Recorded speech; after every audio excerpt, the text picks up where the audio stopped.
Lorsque nous entamons une nouvelle journée, il y a toujours ce moment de calme où nous nous arrêtons, nous respirons et réalisons qu'un cadeau nous a été offert, une chance de recommencer, d'avancer avec un but et de chercher la force non pas en nous-mêmes, mais en celui qui nous donne la vie. La prière est le pont entre nos cœurs fatigués et la présence infaillible de Dieu. Ce n'est pas seulement un ensemble de mots que nous prononçons dans l'air, mais un dialogue vivant, une connexion qui nous lie à quelque chose de plus grand que nos soucis, nos peurs ou même nos victoires. Aujourd'hui, alors que nous explorons ce message ensemble, je veux que vous ressentiez cette proximité, cette sainte proximité de la présence de Dieu, ici même et maintenant. Pensez aux mots du psaume 121. L'Éternel te gardera de tout mal, il gardera ton âme. L'Éternel gardera ton départ et ton arrivée dès maintenant et à jamais. Ces mots nous rappellent que peu importe la saison de notre vie, que nous soyons en joie ou en difficulté, que notre direction soit claire ou que nous soyons encore en quête, Dieu veille, nous guide et nous protège. Cette promesse n'est pas seulement pour hier ni réservée pour demain, elle est pour aujourd'hui, pour ce moment précis.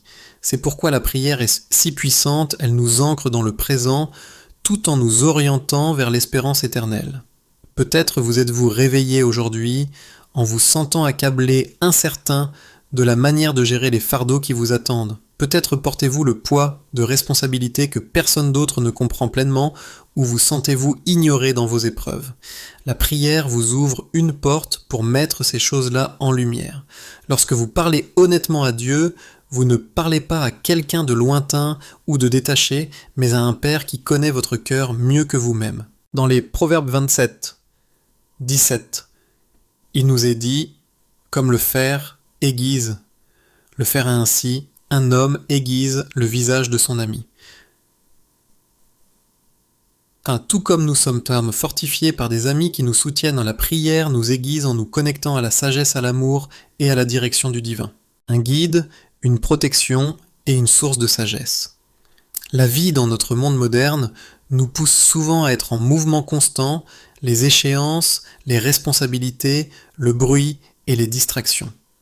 Dans ce cycle incessant, la prière est comme un bouton de pause, une sainte interruption qui nous appelle à nous souvenir de ce qui compte vraiment. Elle nous rappelle que nous ne sommes pas définis par la course, le stress ou les incertitudes, mais par l'amour de Dieu qui nous soutient. Une simple prière de gratitude pour s'être réveillé, pour le souffle dans vos poumons, pour un nouveau lever de soleil, transforme déjà votre perspective. Elle déplace votre attention de ce qui vous manque à ce qui vous a été donné, de l'anxiété, à la confiance, de la peur à la paix. Considérez la prière qui commence. Cher Dieu, je veux te remercier pour la bonne nuit de sommeil et pour m'avoir gardé en sécurité. Aujourd'hui est un nouveau jour et je suis reconnaissant pour l'opportunité de vivre et de faire de nouvelles expériences. Quel merveilleux rappel qu'avant de demander quoi que ce soit, nous reconnaissons d'abord ce qui a déjà été fait pour nous. La gratitude est la graine qui fleurit en joie, et la joie est ce qui nous donne la force d'avancer. Cette vérité simple mais puissante est évoquée dans le psaume 28, 7. « L'Éternel est ma force et mon bouclier. Mon cœur a mis en lui sa confiance, et j'ai été secouru. Mon cœur se réjouit, et je le loue par mon chant. » Lorsque nous nous arrêtons pour rendre grâce, nos cœurs se mettent à battre au rythme du cœur de Dieu. Mais la prière ne se limite pas à rendre grâce, elle sert également à chercher la direction. Chaque jour vient avec des choix. Certains sont petits, comme la manière dont nous passons notre temps. D'autres sont importants et façonnent nos relations, nos carrières et même notre foi. Jacques 1,5 nous dit « Si quelqu'un d'entre vous manque de sagesse, qu'il la demande à Dieu, qu'il la donne à tous libéralement, et sans faire de reproches, et elle lui sera donnée. » Ces mots ne sont pas de simples conseils anciens, c'est une promesse vivante. La sagesse de Dieu nous est disponible chaque jour, dans chaque situation, si seulement nous sommes assez humbles pour la demander.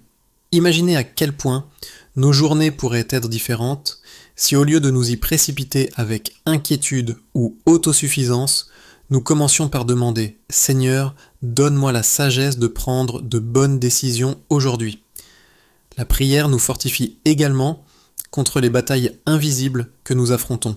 Éphésiens 6:12 nous rappelle que nous n'avons pas à lutter contre la chair et le sang, mais contre les dominations, contre les autorités, contre les princes de ce monde de ténèbres, contre les esprits méchants dans les lieux célestes. La vie n'est pas seulement ce que nous voyons ou touchons. Il y a des batailles qui se livrent dans les espaces invisibles de notre esprit, de notre cœur et de notre âme. La peur, la tentation, le découragement, l'amertume, ce sont de vrais ennemis qui cherchent à nous épuiser. Mais la prière nous équipe. Elle nous revêt de la protection de Dieu, nous élève au-dessus des plans de l'ennemi et nous assure que nous ne nous battons jamais seuls. La prière pour les autres, une source d'amour et de pardon. Au-delà des luttes personnelles, la prière s'étend vers l'extérieur. Elle devient un moyen de bénir les autres, nos familles, nos amis, nos communautés et même les étrangers. Dans Colossiens 3, 13, 14, nous lisons « Supportez-vous les uns les autres, et si l'un a un sujet de plainte contre l'autre, pardonnez-vous réciproquement. De même que le Christ vous a pardonné, vous aussi faites de même. Mais par-dessus tout, revêtez-vous de l'amour qui est le lien de la perfection. » Lorsque nous prions, non seulement pour nous-mêmes, mais aussi pour notre entourage, nous participons à l'œuvre de Dieu qui guérit et réconcilie le monde. Nos prières deviennent des ruisseaux de grâce qui se déversent dans la vie des autres, aidant à réparer les relations brisées, à renforcer les familles et à nourrir les amitiés.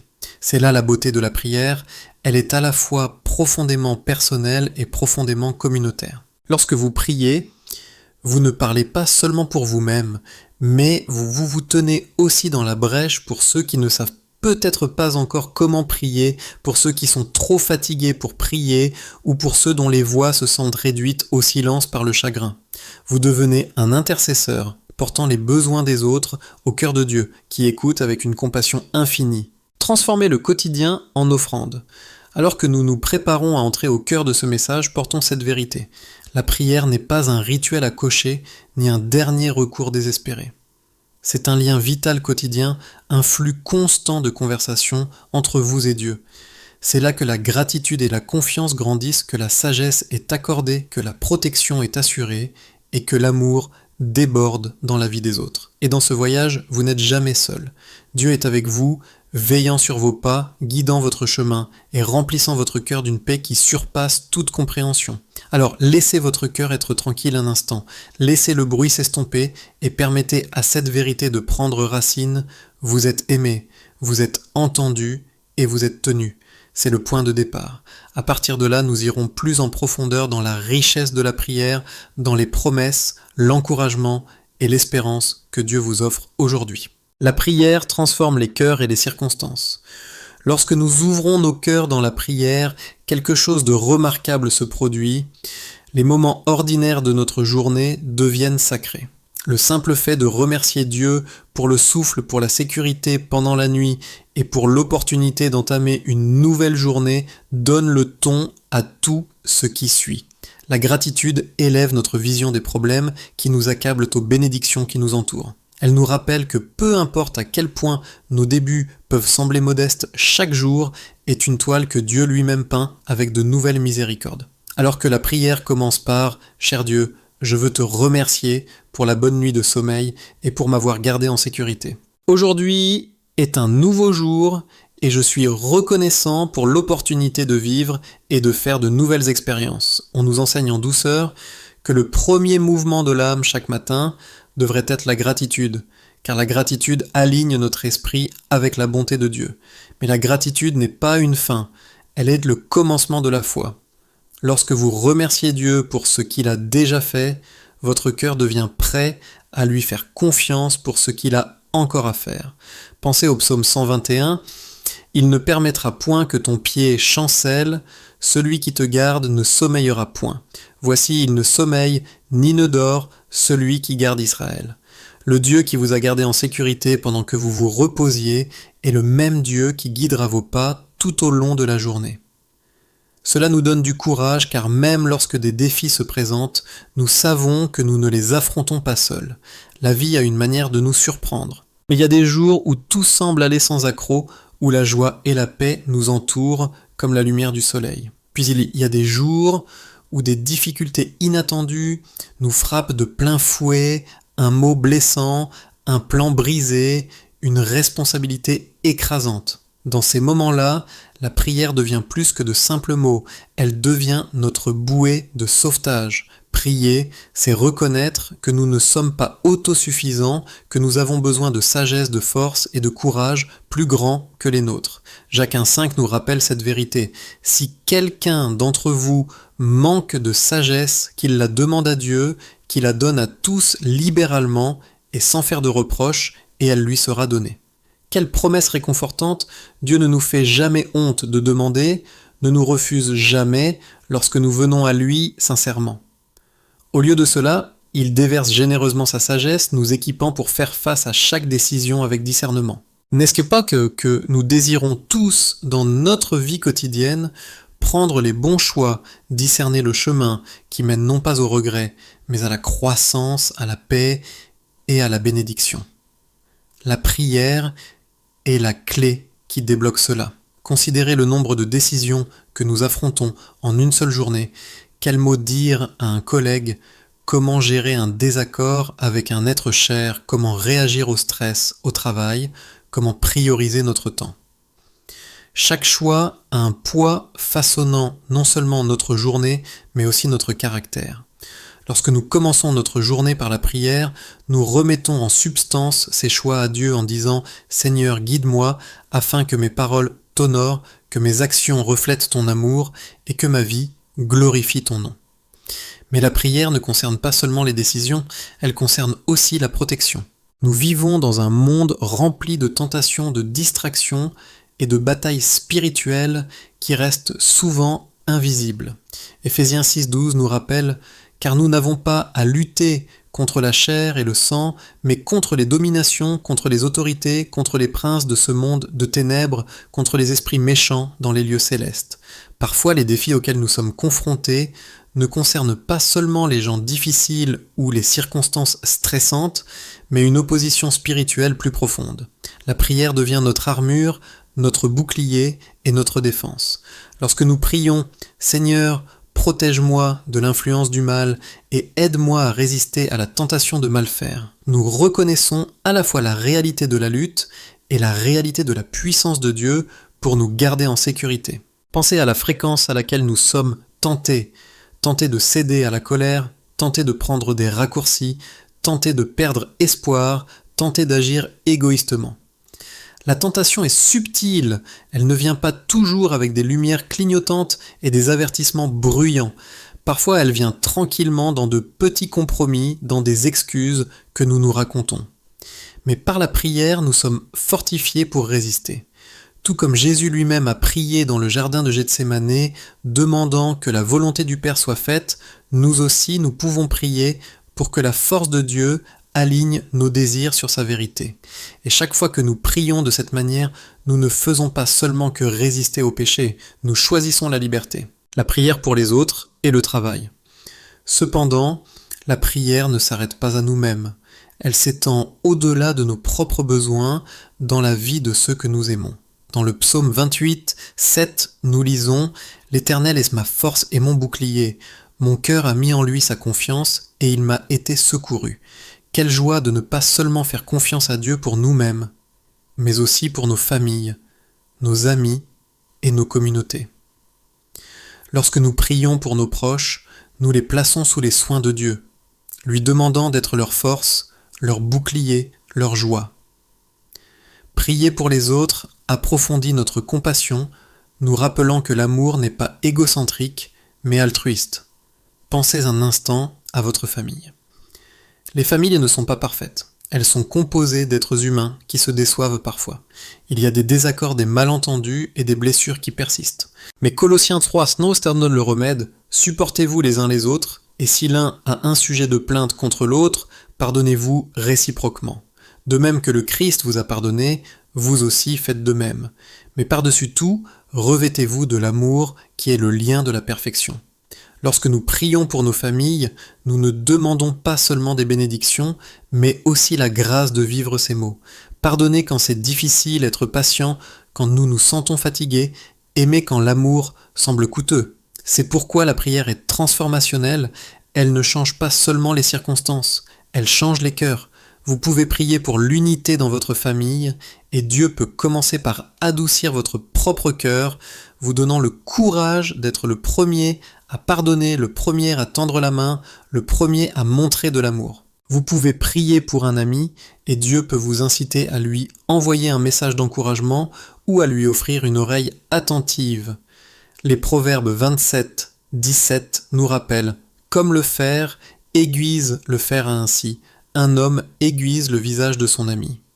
La prière pour les autres nous éveille aux façons dont nous pouvons les soutenir et les élever activement, devenant des instruments de la grâce de Dieu dans leur vie. La prière touche aussi notre travail. Pour beaucoup, le lieu de travail est l'un des environnements les plus difficiles. Il y a de la pression pour performer de la compétition des échéances et parfois des conflits. Mais Colossiens 3, 23, 24 offre une perspective rafraîchissante. Tout ce que vous faites, faites-le de bon cœur, comme pour le Seigneur, et non pour des hommes, sachant que vous recevrez du Seigneur l'héritage pour récompense. Ce verset transforme le travail d'un fardeau en une offrande. Lorsque nous prions avant de commencer nos tâches, nous dédions nos efforts à Dieu, nous rappelant que notre véritable but n'est pas seulement de gagner notre vie, mais de le glorifier dans tout ce que nous faisons. Un mode de vie, un rythme quotidien. Pensez à quel point c'est libérateur. Lorsque vous travaillez comme si vous serviez, Dieu, votre motivation change. Il ne s'agit plus de faire plaisir à un patron, de rivaliser avec des collègues ou de prouver votre valeur. Il s'agit de fidélité, de diligence, d'honnêteté et d'excellence des qualités qui reflètent le caractère de Dieu. Et lorsque des difficultés surviennent dans votre travail, la prière vous soutient. Vous pouvez murmurer « Seigneur, donne-moi de la patience avec ce collègue. Seigneur, donne-moi de la clarté pour cette tâche. Seigneur, aide-moi à rester honnête et diligent. » Chacune de ces prières est un fil qui tisse la présence de Dieu dans votre journée de travail. Dans les Proverbes 10.4, il est dit « Qui travaille d'une main nonchalante s'appauvrit, mais la main des diligents enrichit. » Il ne s'agit pas seulement de gains financiers, il s'agit de la richesse qui vient du travail acharné de l'intégrité et de la persévérance. La prière nous aide à développer la diligence non par peur, mais par dévotion. Lorsque nous demandons à Dieu de bénir le travail de nos mains, nous l'invitons dans les espaces quotidiens de notre vie, transformant même les tâches banales en actes d'adoration. Mais n'oublions pas que la prière est aussi un lieu de soumission. Il y a des jours où, malgré notre gratitude, nos efforts et notre diligence, la vie ne se déroule pas comme prévu. Les rêves sont reportés, les relations sont tendues, les objectifs semblent inatteignables. Dans ces moments-là, la prière ne consiste pas à exiger que Dieu change tout pour s'adapter à nos désirs, mais à faire confiance au fait que son plan est plus grand que le nôtre. Alors que la prière se conclut « Seigneur, aide-moi à réfléchir à cette journée et à voir ta main dans tout ce qui s'est passé. » Même lorsque les choses ne se passent pas comme prévu, je veux avoir confiance en ta souveraineté et me soumettre à ton plan pour ma vie. C'est peut-être la partie la plus difficile de la prière lâcher prise. Pourtant, c'est aussi la plus libératrice. Car lorsque nous nous soumettons, il nous est rappelé que la sagesse de Dieu est plus élevée que la nôtre, son amour plus profond, son plan plus complet. Lui faire confiance, c'est se reposer même lorsque le chemin n'est pas clair. C'est croire qu'il fait concourir toutes choses au bien de ceux qui l'aiment, comme le déclare Romains 8, 28. Ainsi, la prière tisse ensemble la gratitude, la confiance, la protection, l'intercession, la diligence et la soumission en une tapisserie de foi qui nous soutient. Ce n'est pas un seul acte, mais un rythme, un battement de cœur, de communication avec Dieu qui nous porte à travers les hauts et les bas de la vie. Il nous façonne, nous modèle, nous fortifie et nous remplit d'espérance. La prière n'est pas quelque chose que vous faites, c'est quelque chose que vous vivez, alors que vous écoutez et réfléchissez. Laissez ces mots prendre racine en vous, la prière est votre bouée de sauvetage. C'est là que vous trouvez la paix dans le chaos, la force dans la faiblesse, la sagesse dans la confusion et l'amour dans la solitude. C'est là que vous vous souvenez que vous n'êtes jamais seul. Car Dieu est toujours avec vous, guidant vos pas, protégeant votre cœur et vous entourant de son amour éternel. Et ainsi, alors que nous arrivons à la conclusion de ce parcours de prière et de réflexion, arrêtons-nous et accueillons la richesse de ce qui a été partagé avec nos cœurs. Nous avons commencé par la gratitude, nous souvenant que chaque nouvelle journée est un cadeau, une chance de recommencer, de vivre pleinement et de marcher près de Dieu. Nous avons ensuite traversé la confiance, la protection, la sagesse, l'intercession et la soumission. Chaque élément de la prière s'appuyant sur l'autre, formant un fondement suffisamment solide pour nous porter à travers les saisons changeantes de la vie. Et maintenant, nous nous reposons dans la vérité que l'amour de Dieu est inébranlable, sa direction infaillible et sa présence éternelle. La vie comme nous le savons n'est pas sans ses luttes. Il y aura des matins où la gratitude sera plus difficile à exprimer, où votre esprit sera obscurci par l'inquiétude, ou où la douleur fera paraître la prière comme un écho lointain.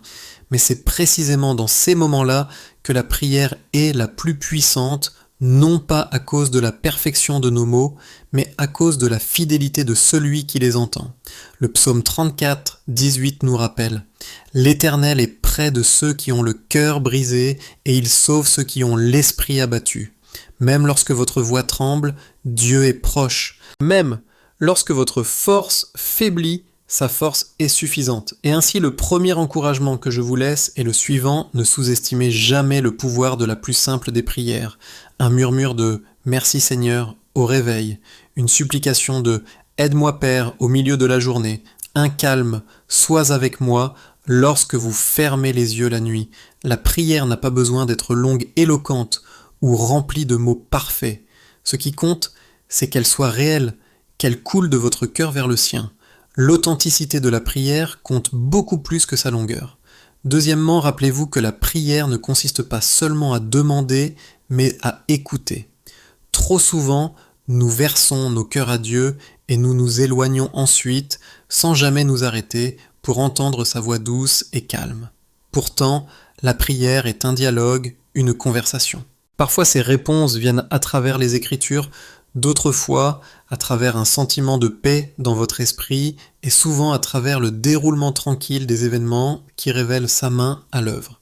Alors faites de la place dans votre vie de prière non seulement pour parler, mais aussi pour écouter. Comme le dit le psaume 46, 10, « Tenez-vous tranquille et sachez que je suis Dieu. » La tranquillité crée de la place pour que la voix de Dieu vous guide. Troisièmement, laissez la prière façonner vos relations. Ne la confinez pas uniquement à vos besoins personnels. Priez pour votre famille, vos amis, vos collègues, et même pour ceux qui vous ont peut-être blessés. La prière adoucit nos cœurs, nous enseignant la compassion, la patience et le pardon. Lorsque vous priez pour quelqu'un, il devient plus difficile de garder des rancunes, car la prière transforme le ressentiment en intercession. Colossiens 3, 14 nous rappelle « Et par-dessus toutes ces vertus, revêtez-vous de l'amour qui est le lien de la perfection.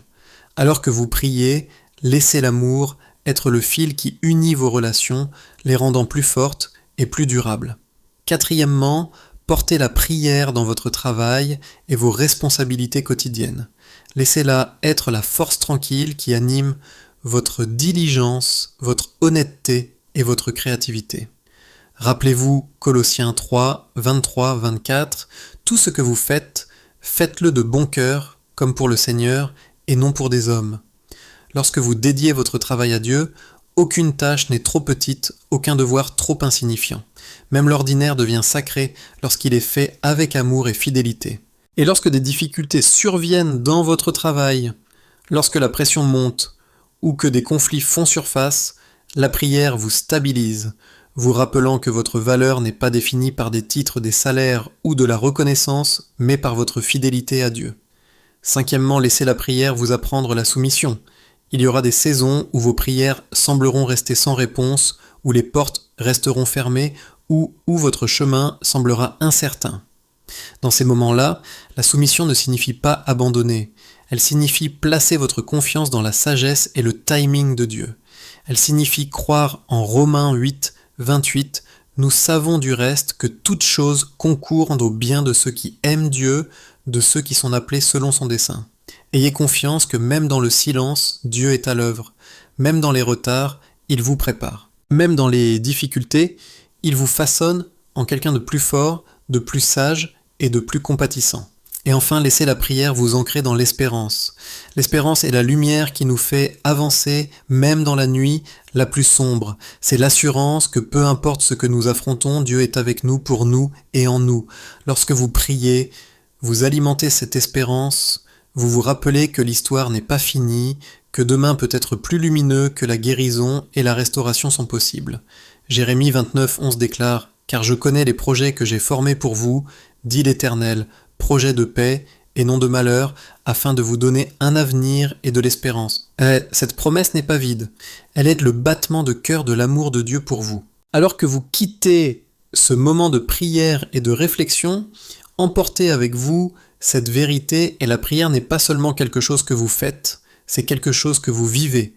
C'est un mode de vie, un rythme, une pratique quotidienne qui tisse la présence de Dieu dans chaque partie de votre vie. Laissez-la guider vos matins, stabiliser vos après-midi et réconforter vos nuits. Laissez-la être votre réponse dans la joie et dans la tristesse, dans la clarté et dans la confusion, dans l'abondance et dans le besoin. Vous n'avez peut-être pas toujours le contrôle sur ce qui se passe autour de vous, mais à travers la prière, vous pouvez toujours choisir comment vous y réagissez. Vous pouvez choisir la gratitude plutôt que la plainte, la confiance plutôt que la peur, le pardon plutôt que le ressentiment, la diligence plutôt que l'apathie et la soumission plutôt que le contrôle. Chacun de ces choix enracinés dans la prière façonne votre cœur et transforme votre vie. Je vous laisse donc avec cet encouragement, priez comme vous le pouvez et non comme vous pensez que vous le devriez. Priez lorsque vous vous sentez fort et priez lorsque vous vous sentez faible. Priez en silence, priez à haute voix, priez avec des larmes, priez avec joie. Et rappelez-vous toujours, vos prières ne sont jamais vaines. Chaque mot que vous élevez à Dieu est entendu. Chaque soupir est remarqué. Chaque cri est gardé dans son cœur. Il est proche, il est fidèle et il ne vous quittera jamais. Que vos journées soient remplies de paix, que votre cœur soit fortifié par le courage et que votre esprit soit renouvelé par l'espérance. Et que la prière devienne pour vous non pas un devoir, mais un délice, non pas un rituel, mais une relation. Avancez dans l'assurance que vous êtes aimé, que vous êtes guidé et que vous n'êtes jamais seul.